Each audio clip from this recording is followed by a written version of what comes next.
Assalamualaikum warahmatullahi wabarakatuh. Bismillahirrahmanirrahim. Alhamdulillah. Wassalatu wassalamu ala asyrafil anbiya wal mursalin nabiyina Muhammad wa ala alihi wa sahbihi ajma'in. Amma ba'd. Jadi insya-Allah kita syukur pada Allah pagi ini dapat kita berkuliah.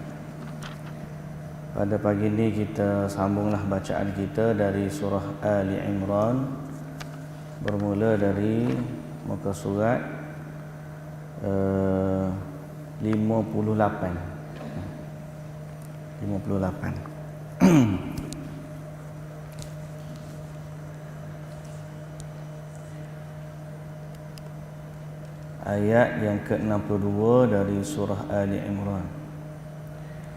أعوذ بالله من الشيطان الرجيم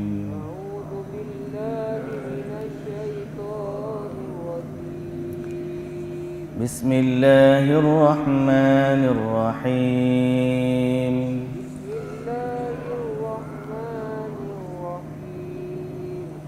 إن هذا لهو القصص الحق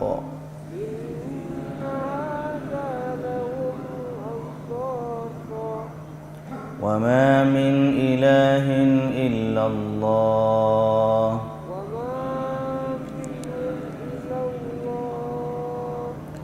وإن الله لهو العزيز الحكيم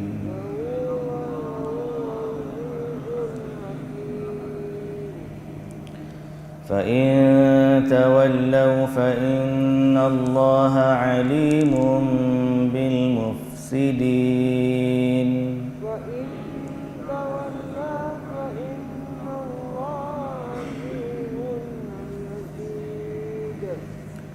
قل يا أهل الكتاب تعالوا إلى كلمة سواء بيننا وبينكم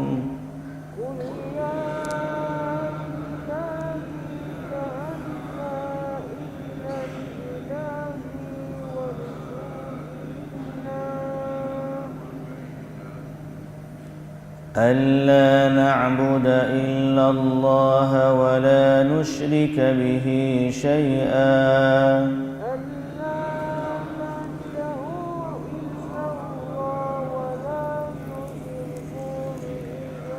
ولا يتخذ بعضنا بعضا أربابا من دون الله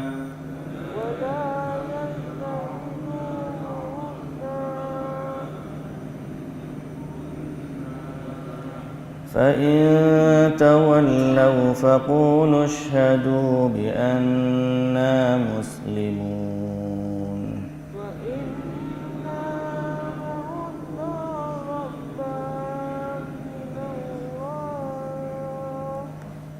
يا أهل الكتاب لم تحاجون في إبراهيم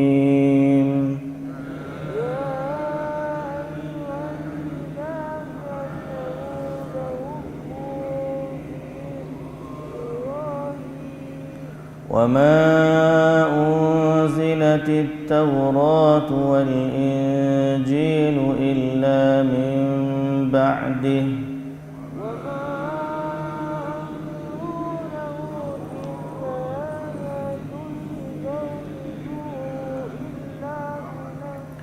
أفلا تعقلون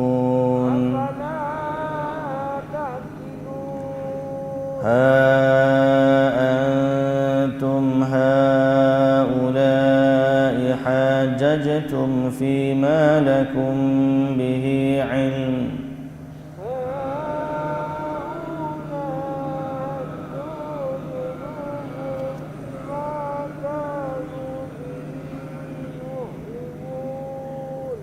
فلم تحاجون فيما ليس لكم به علم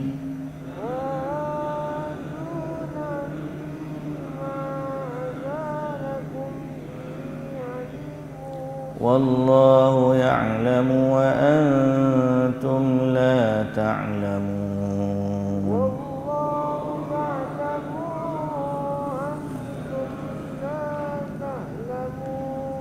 ما كان إبراهيم يهوديا ولا نصرانيا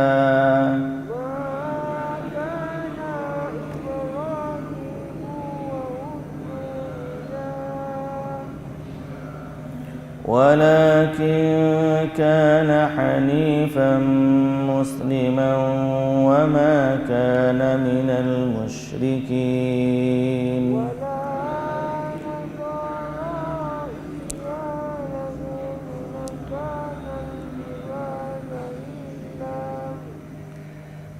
إن أولى الناس بإبراهيم للذين اتبعوه وهذا النبي والذين آمنوا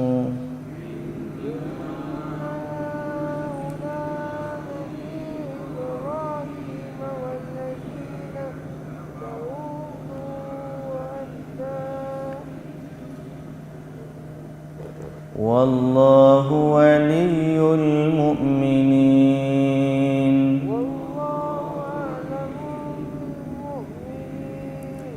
ودت طائفة من أهل الكتاب لو يضلونكم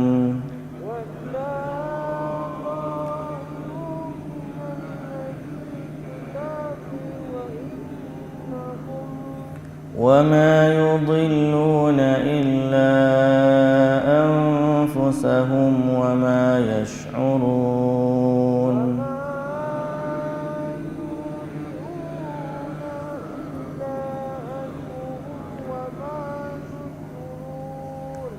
يا أهل الكتاب لم تكفرون بآيات الله وأنتم تشهدون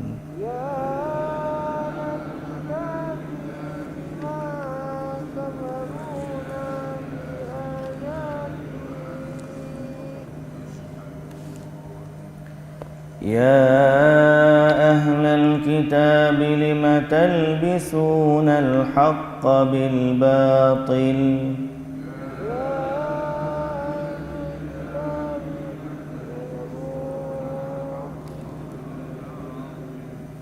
وتكتمون الحق وأنتم تعلمون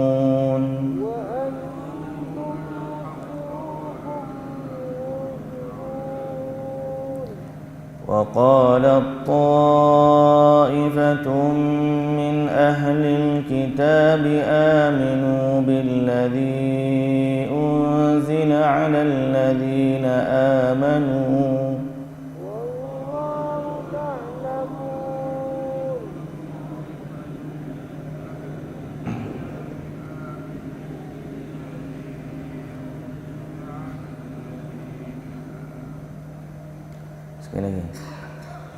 وقالت طائفة من أهل الكتاب آمنوا بالذي أنزل على الذين آمنوا وجه النهار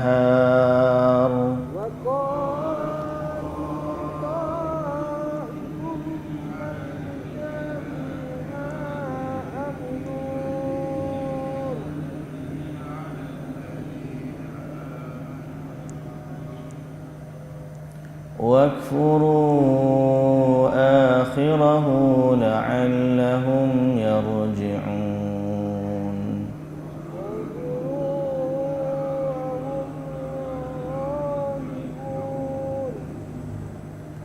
ولا تؤمنوا إلا لمن تبع دينكم قل إن الهدى هدى الله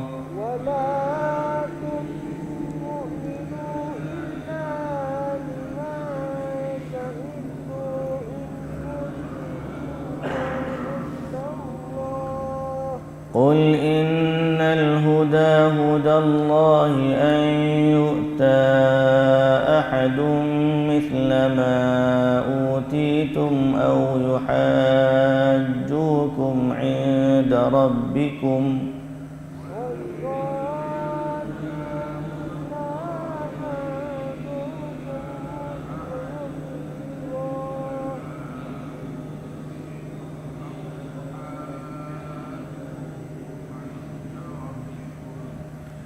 قل إن الفضل بيد الله يؤتيه من يشاء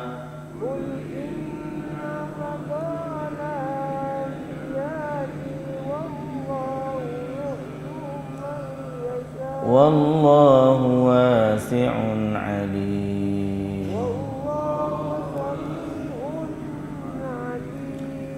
يختص برحمته من يشاء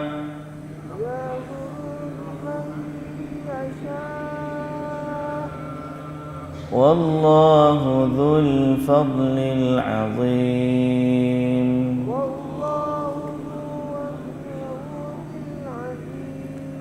ومن أهل الكتاب من إن تأمنه بقنطار يؤده إليك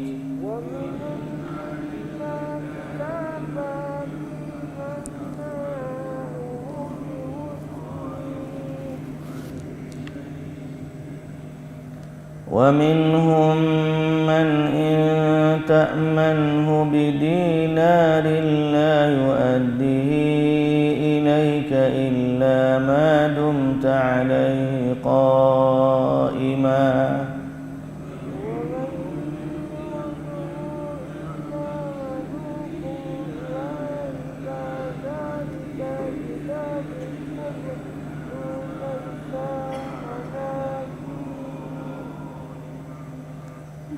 ذلك بأنهم قالوا ليس علينا في الأميين سبيل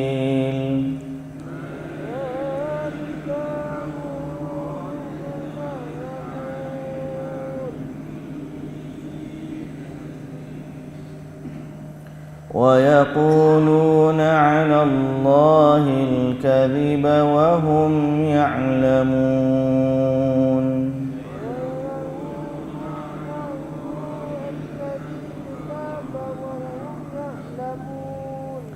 بلى من أوفى بعهده واتقى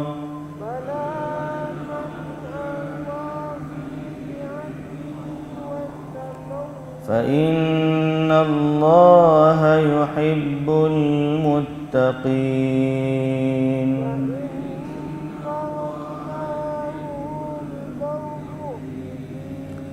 إن الذين يشترون بعهد الله وأيمانهم ثمنا قليلا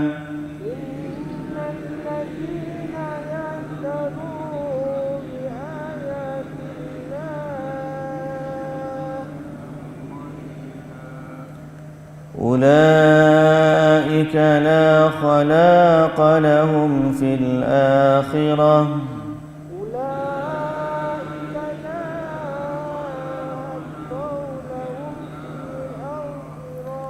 ولا يكلمهم الله ولا ينظر إليهم يوم القيامة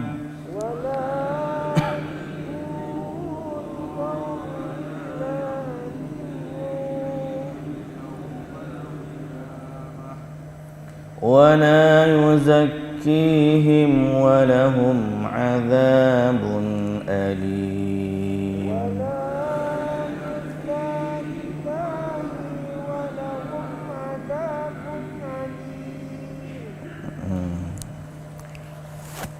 بسم الله الرحمن الرحيم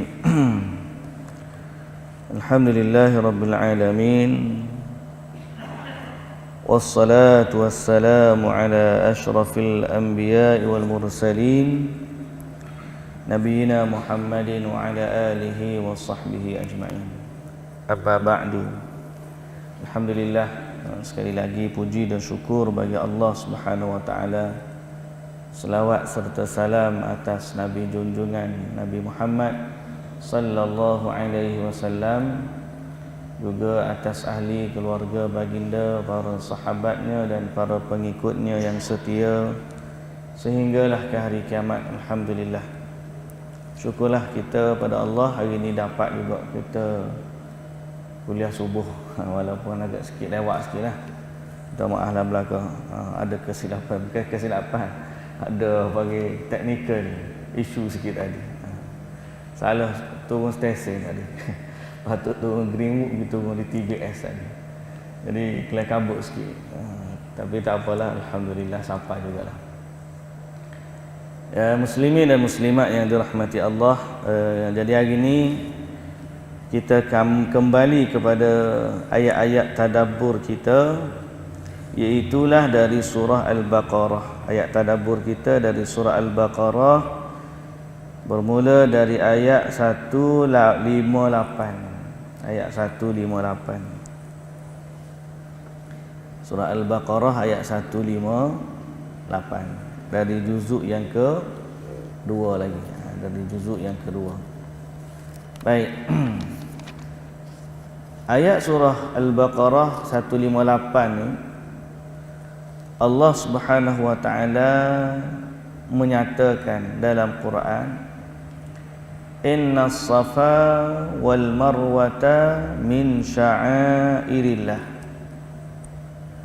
faman hajjal baita aw i'tamara fala junaha alaihi an yattawafa bihima fala junaha alaihi an yattawafa bihima wa man tatawwa'a khairan fa innallaha syakirun alim.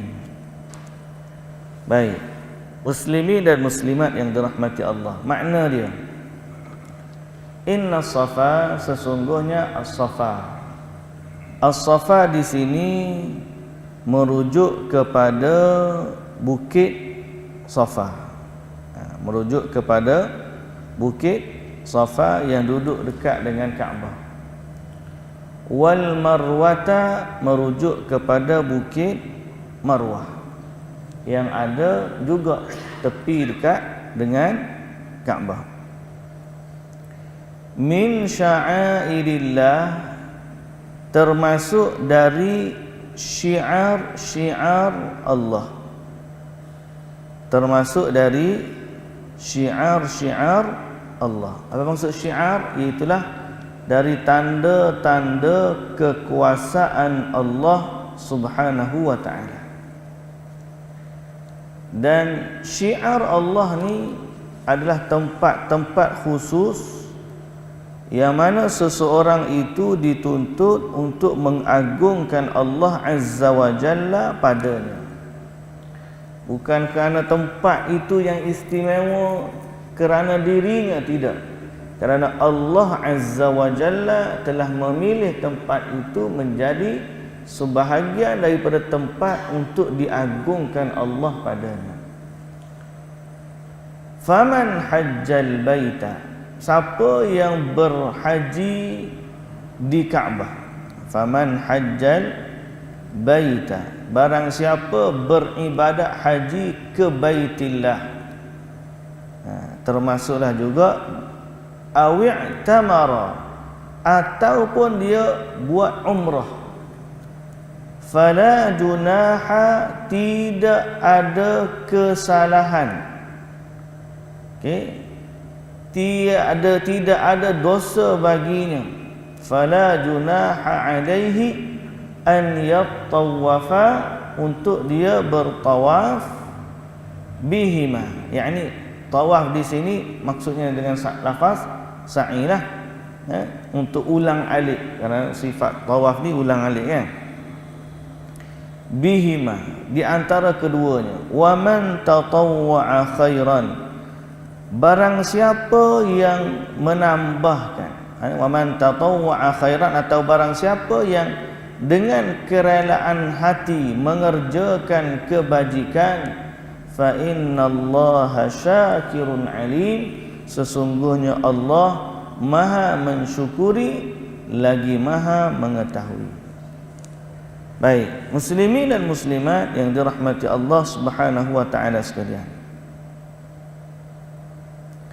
Pertama, ayat ini merujuk kepada keharusan sa'i di antara Safa dan juga Marwah. Kenapa? Kerana pada permulaannya sebahagian daripada sahabat bimbang untuk sa'i di antara Safa dan Marwah. Kerana dulu di atas bukit Safa tu dan juga bukit Marwah ada dua patung berhala. Mereka duk berulang-alik di pada zaman jahiliyah, daripada satu berhala ke berhala yang lain. Berkata Sya'bi, kana Isaf ala Safa wa kana Na'ilah ala Marwah. Satu namanya Isaf, duduk di atas bukit Safa. Satu nama Na'ilah, duduk di atas bukit Marwah. Jadi pada zaman jahiliyah, mereka duduk ulang-alik di antara tu mengerjakan ibadat haji mengikut cara jahiliyah mereka. Bila Islam datang mensyariatkan haji, maka Nabi SAW diperintahkan untuk tawaf dan juga sa'i. Sebahagian daripadanya bimbang, kerana itu termasuk dari amalan jahiliyah. Maka turunlah ayat Allah Ta'ala kata, fala junaha alaihi an yattawafa bihima.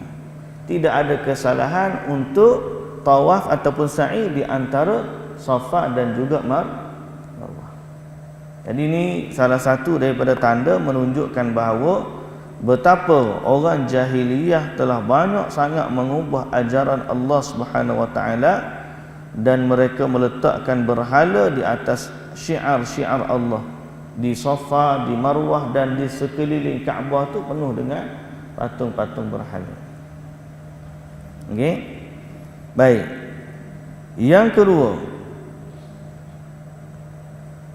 apabila turun dengan ayat ni,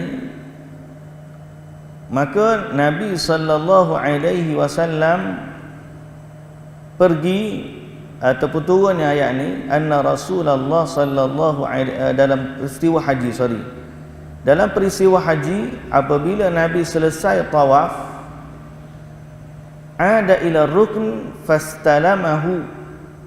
Setelah daripada Nabi selesai tawaf, Nabi pergi kepada rukun, iaitulah Hajar Aswad. Nabi istilam Hajar Aswad. Kemudian thumma kharaja min babis Safa wa huwa yaqul inna Safa wal Marwata min sya'airillah. Ayat ni juga dibaca oleh Nabi waktu baginda nak memulakan sa'i. So bila kita pergi nak sa'i dalam umrah ke haji, naik bukit Safa tu disunatkan untuk kita baca innas Safa wal Marwata min sya'airillah. Faman hajjal sampai habis fa innallaha syakirun alim. Kemudian Nabi kata, abda'u bima bada Allahu bihi. Aku mula dengan apa yang Allah mulakan dengannya. Aku mula dengan apa yang dimulakan Allah dengannya. Jadi Allah mula dengan apa? Innas Safa, Safa dulu. Wal Marwata, kemudian baru Marwah. Jadi kerana ayat ni Nabi kata aku mula dengan apa yang Allah mula. Sebab tu kiraan dia daripada Safa ke Marwah satu ke Marwah ke Safa balik 2, 3. Bermula di Safa, berakhir di Marwah.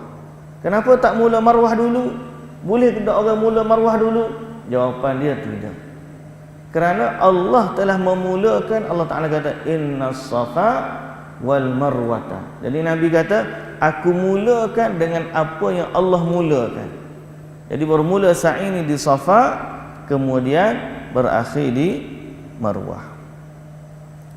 Baik, muslimin dan muslimat yang dirahmati Allah Subhanahu wa taala, maka sabit perintah ini itulah sa'i berdasarkan ayat Al-Quran ini dan juga berdasarkan perbuatan Nabi dalam peristiwa haji baginda, dan berdasarkan riwayat Imam Ahmad dari Ummi Habibah dari Habibah binti Abi Tijrah qalat ra'aitu Rasulullah sallallahu alaihi wasallam yatufu baina Safa wal Marwah wan nasu baina yadayhi wa huwa wara'ahum wa huwa yas'a hatta ara rukbatayhi min shiddati as-sa'i yaduru bihi izarahu wa huwa yaqul is'au fa inna Allah kataba alaikumus sa'i.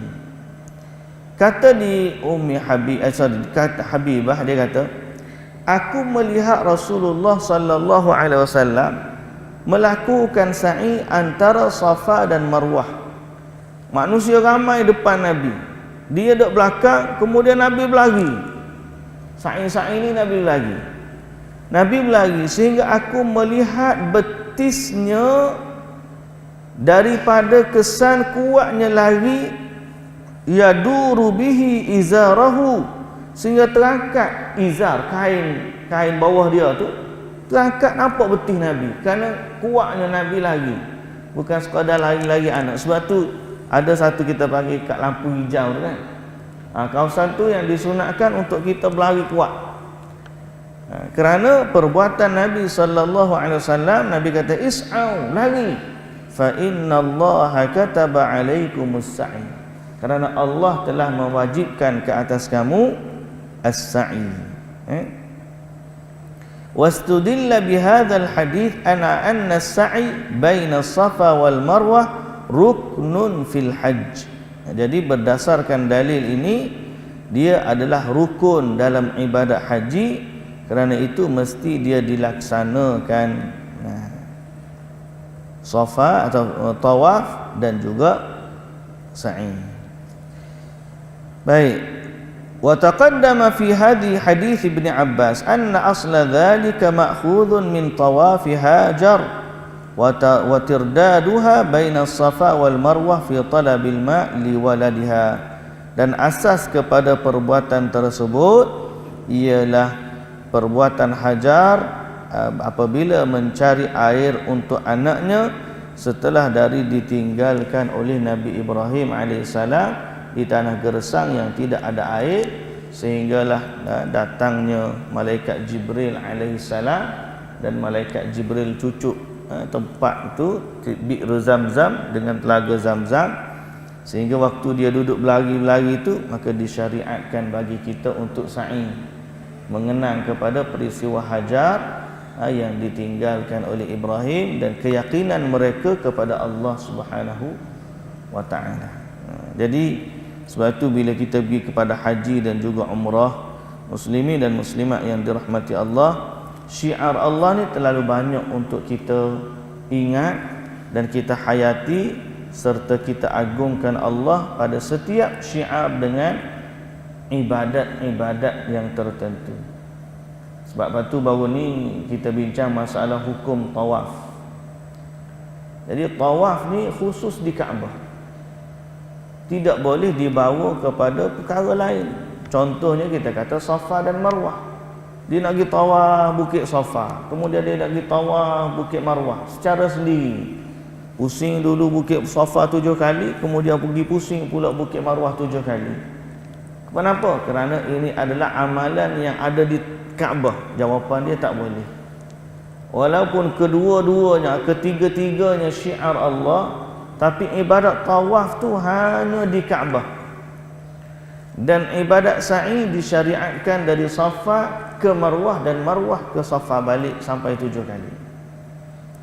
Berdasarkan perbuatan tersebut, lalu sekali lagi kita katakan bahawa agama ni terikat dengan apa yang disyariatkan kepada kita, dan tidak berlaku qiyas untuk kita pindahkan ibadat yang khusus pada tempat tertentu kepada tempat yang lain.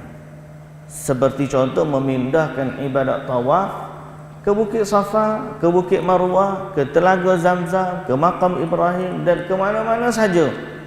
Dalam perkara yang Allah Ta'ala dah tentukan cara ibadat di situ, maka kekallah tawaf itu di Kaabah. Sebagaimana kekallah sa'i di antara Safa dan Marwah tidak boleh dilakukan pada ibadat atau tempat yang lain.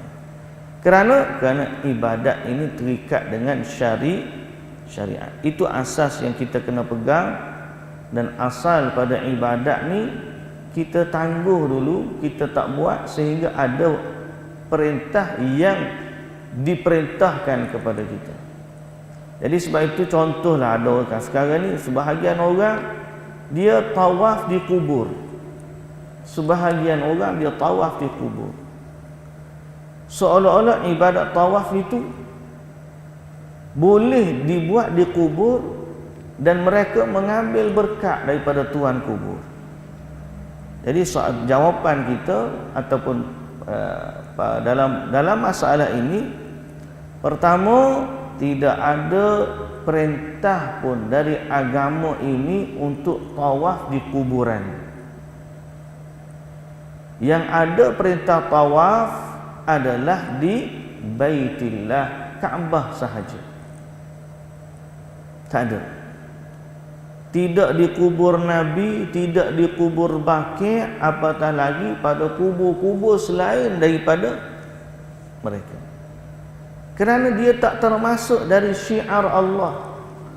Kuburan ni bukan termasuk dari syiar Allah.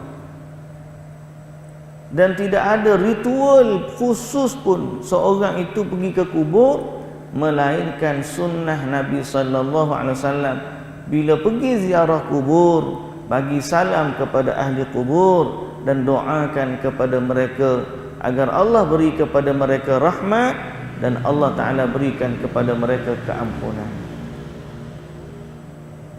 Jadi ritual itu tidak boleh dibawa. Kenapa bertawaf kubur? Sebab di Kaabah boleh tawaf. Jawapannya, apa yang ada di Kaabah tidak boleh bawa ke tempat lain, hanya di Kaabah. Sehingga ada dalil yang menunjukkan boleh kita tawaf di kubur. Jawapannya tak ada.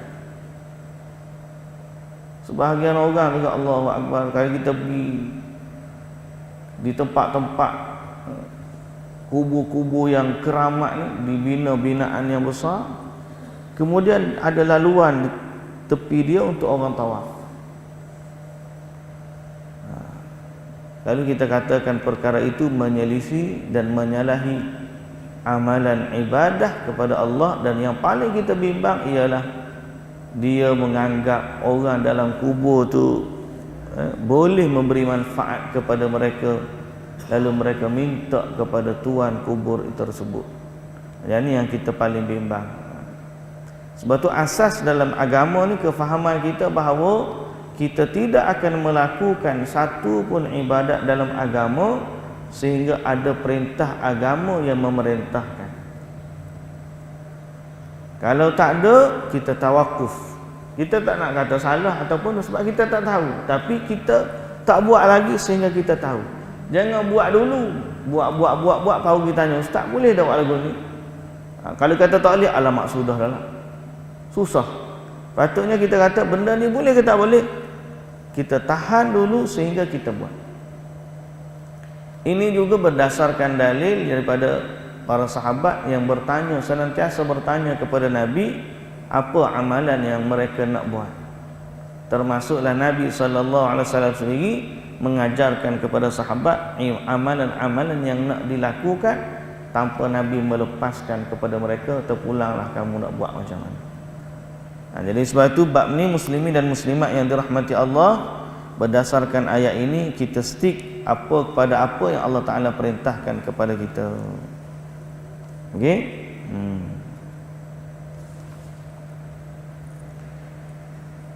Kemudian ayat yang seterusnya, wa man tatawwa'a khairan fa innallaha syakirun alim.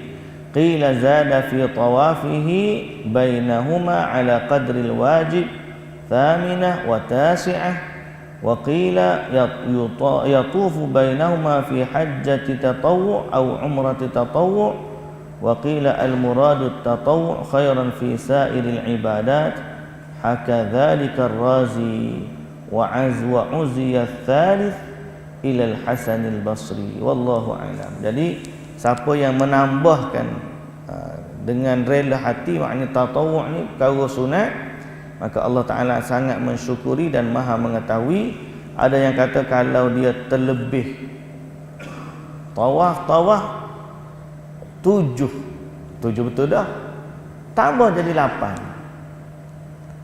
Kalau di sa'i tambah jadi 9. Dia tak cukup kali tu, dia buat yang ke-7 tu dianggap iya ke, dia pergi lagi mesti sampai ke Marwah, mesti sampai ke Safa, kemudian mesti patah balik, dia jadi 9. Siapa yang terlebih lagu tu tidak menjadi kesalahan bagi mereka. Tapi jangan sengajalah. Kalau kita gitu memang secara sengaja nak tawaf tu 8 ke 9, itu nama dia menambah-nambah dalam ibadah. Tapi kalau dia tersalah ataupun dia lupa, dia ambil yang kurang, tiba-tiba jadi kalau tawaf jadi 8 ataupun sa'i jadi 9, maka Allah Ta'ala kata fa innallaha syakirun alim. Allah maha mensyukuri lagi maha mengetahui. Baik muslimin dan muslimat yang dirahmati Allah Subhanahu wa taala sekalian. Ayat yang seterusnya. Innal ladzina yaktumuna ma anzalna minal bayyinati wal huda min ba'di ma bayyanahu lin-nasi fil kitabi ulaika yal'anuhumullah wa yal'anuhumul la'inun. Maksudnya, sesungguhnya orang-orang yang menyembunyikan apa yang telah kami turunkan berupa keterangan-keterangan dan petunjuk setelah kami jelaskan kepada manusia dalam kitab, mereka itulah orang yang dilaknat Allah dan dilaknat pula oleh orang-orang yang melaknat. Baik, ayat ini juga ayat yang keras, kerana pertama di dalamnya ada lafaz laknat. Yang kedua, yang laknat tu bukan Allah saja, seluruh orang-orang yang melaknat. Jadi ayat ni berat kerana terdapat padanya laknat dari Allah dan laknat dari sekalian orang-orang yang melaknat. Okey. Yang kedua, siapakah yang dilaknat dalam ayat ini? Ayat ini adalah ancaman yang keras kepada mereka yang menyembunyikan ilmu yang dibawa oleh Rasul, yang dibawa oleh Rasul, dan juga hidayah yang bermanfaat kepada hati. Setelah sampai kepada mereka ayat dari Allah dan hadis dari Rasul, mereka sembunyikan apa yang Allah wahyukan, seperti mana yang telah berlaku kepada ahli kitab. Bila mereka ni dapat ilmu melalui Alkitab, dia tahu, tapi dia sembunyikan ilmu tersebut kerana ada kepentingan pribadi atau kepentingan duniawi atau apa sahaja kepentingan dia selain dari Allah, lalu dia sembunyikan ilmu itu. Orang yang tahu tapi sengaja tak bagi tahu kerana ada kepentingan lain, maka orang ini termasuk dari golongan yang dilaknat oleh Allah Subhanahu wa taala.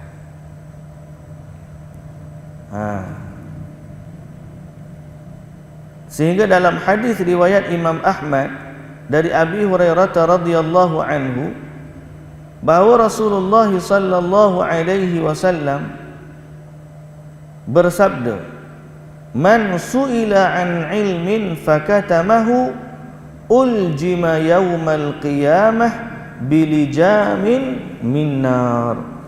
Siapa yang ditanya tentang satu ilmu yang dia tahu, lalu dia sembunyikan ilmu tersebut, tak tahulah sebab apa dia sembunyi. Mungkin sebab geng dia hak buat, dia nak tegur, dia tak berani, dia sembunyikan. Tapi geng lain buat, dia tegur, dia jelaskan. Tapi bila geng dia buat, dia sembunyikan apa yang Allah bagi tahu. Kenapa? Tak nak bagi clash, tak nak bagi macam-macam lah keutamaan dia. Siapa yang buat macam tu?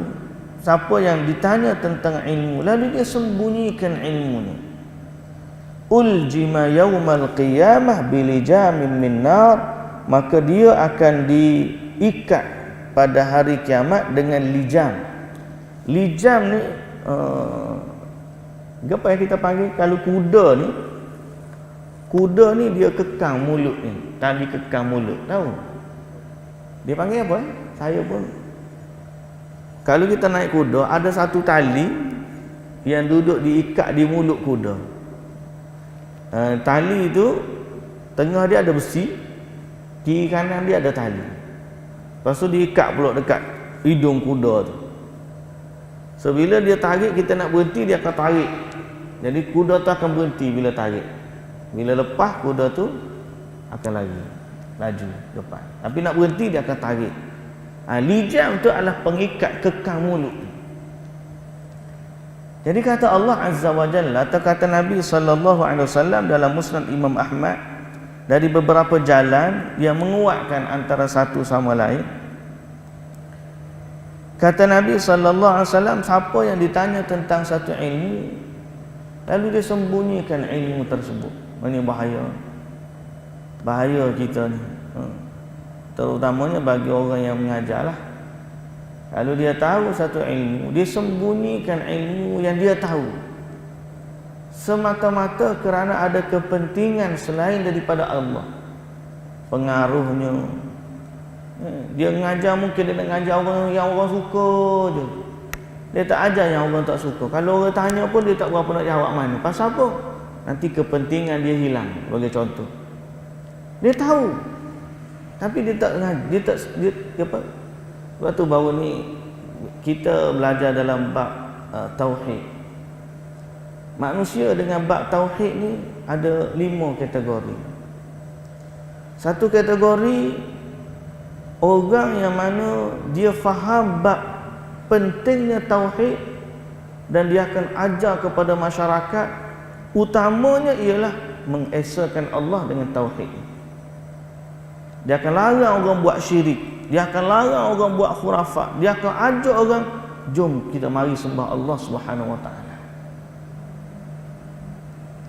Dia benteras benda-benda syirik walaupun orang tak suka, dan inilah paling dimusuhi oleh orang-orang yang kufur dan juga musyrik.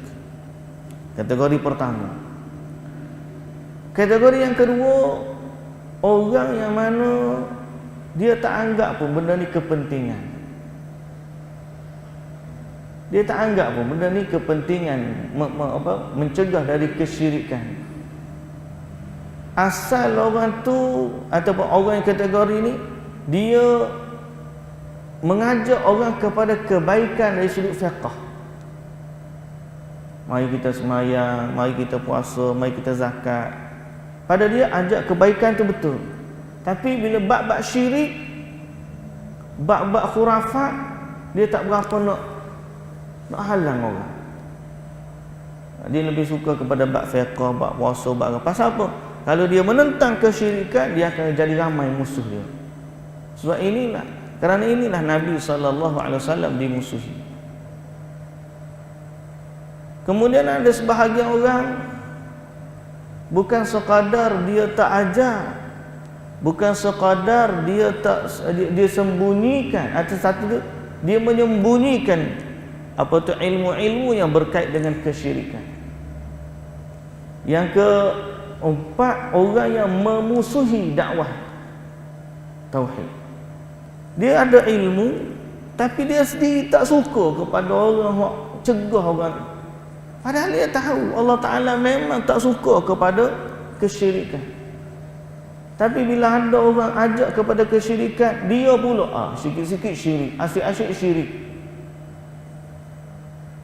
Dan yang parah sekali yang terakhir ialah mereka yang tahu bahawa Allah ni perintahkan supaya menyembah dia, tapi dalam masa yang sama kerana kepentingan lain mereka malah mengajak manusia minta kepada sesuatu selain dari Allah atas nama istighatsah ke, atas nama tawassul ke sebagainya. Itu paling parah sekali. Manusia dalam bab ni ada 5 kategori. Jadi sebab itu muslimin dan muslimat yang dirahmati Allah Subhanahu wa taala, ayat yang kita baca ni sangat berat ancaman kepada orang yang tahu tetapi menyembunyikan ilmu mereka di atas dasar kepentingan-kepentingan yang ada pada mereka. Okey? Dan sebaliknya, beza orang yang menyampaikan apa yang Allah wahyukan. Kalau orang yang menyembunyikan dilaknat, maka yang menyampaikan akan diistighfarkan oleh seluruh makhluk yang ada. Orang alim yang mengajarkan kepada masyarakat apa yang dia tahu dan apa yang Allah ajarkan kepadanya, dan dia tidak sembunyikan. Dia senantiasa bercakap di atas kebenaran, walaupun nanti akan datang musuh kepada dia, tapi kerana Allah kata macam ni, dia kata macam tu.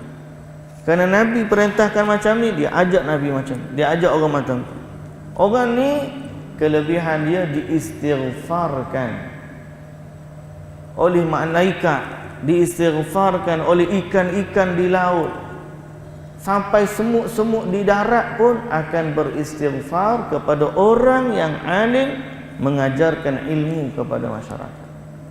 Sebaliknya, kalau dia tak ajar, dia tahu tapi dia sembunyikan ilmu, jadi dia ayat ni, dia akan dilaknat oleh semua orang yang melaknat, dari Allah, daripada Rasul dan orang manusia, wan nasi ajma'in. Laknat dari orang-orang yang melaknat kerana mereka telah menyembunyikan ayat-ayat dan ilmu Allah Subhanahu wa taala. Allahul musta'an. Jadi muslimin dan muslimat yang dirahmati Allah Subhanahu wa taala, ada satu pengecualian pada ayat itu, 159 illal 160 illal ladzina tabu wa aslahu wa bayyanu. Kecuali orang-orang yang bertaubat kemudian melakukan amal kebaikan, kemudian wa bayyanu, highlight ayat itu, wa bayyanu, menjelaskan apa yang disembunyikan selama ini. Jadi dalam orang alim yang selama ni dia mengajar kepada orang benda tak betul, bila dia taubat, dia kena bertaubat, kena perbaiki diri dia, dan mesti jelaskan balik kepada orang kesesatan yang dulunya dia buat, dulunya dia sampaikan. Mesti betulkan. Pasal apa? Ayat ni dalam 160 ada wabayyanu, mesti menjelaskan,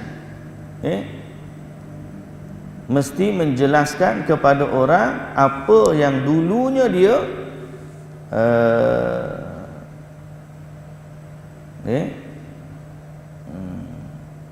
apa yang dulunya dia sembunyikan, apa yang dulunya dia sembunyikan. Wabayyanu linnas ma kanu yaktumunahu.